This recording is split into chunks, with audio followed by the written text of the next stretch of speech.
Accountability is, man, I broke that window. I need to figure out a way to restore the trust with not only the person whose window is broken, but like I have to show them through my actions that that was not intentional. And the best way you can show that that wasn't your intention is to fix it. Right. Is to be like, yo, I broke that window. I apologize for breaking that window. How can I help fix that? Right? What is it that I could do? And so I think the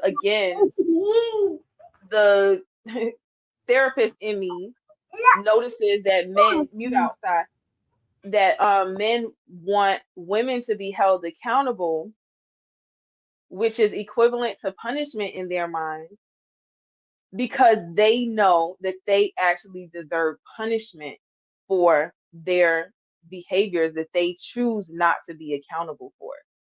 So like, when what comes out of a person's mouth is again more of a reflection of what's going on inside of them as opposed to what's going on outside. So when men want women to be held accountable, aka punished, it's because they know that punishment is what they rightfully deserve. But they can't say that to themselves. So they say it externally to them. The first person who hears it is them.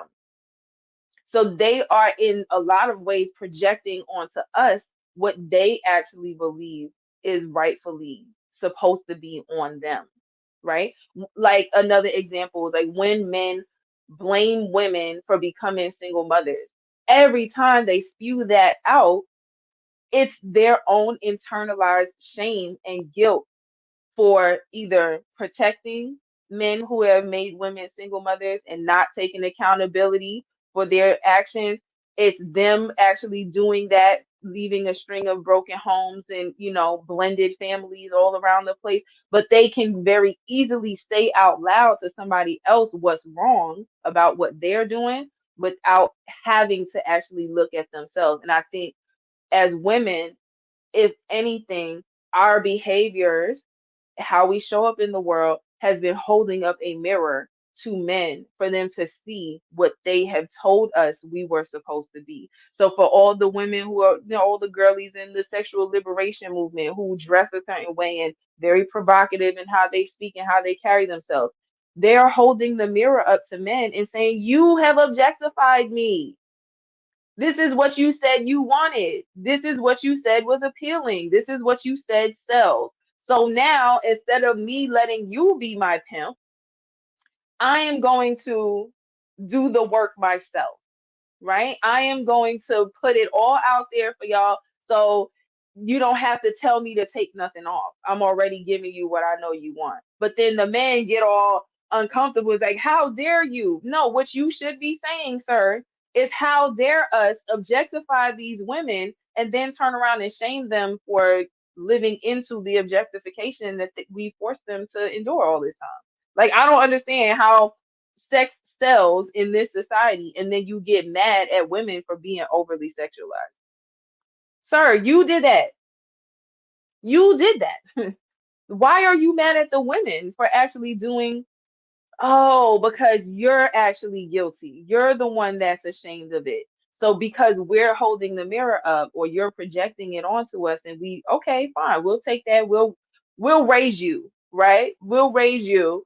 We see your bet and we raise you. Now you're mad because it's not at your behest anymore. She's taking control of herself and found peace with those things that you tried to demonize within her, right? Now the women don't care. You can demonize women all you want to about how they operate. They gonna sing WAP all day. Like they gonna have, booty hole brown lip gloss because that's what y'all have objectified and minimized us to.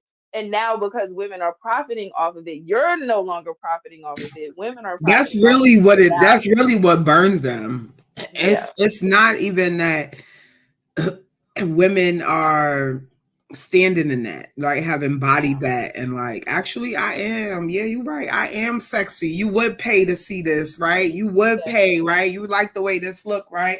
And it's not to their benefit because no, I don't need you to be my pimp. I don't need you to Mhm. manage my money. I don't need you to do none of that. I can handle. OnlyFans came out, and baby, Okay, mad women came up on OnlyFans, still are coming up on OnlyFans, and I can't even be mad because, like you said, you like y'all did that.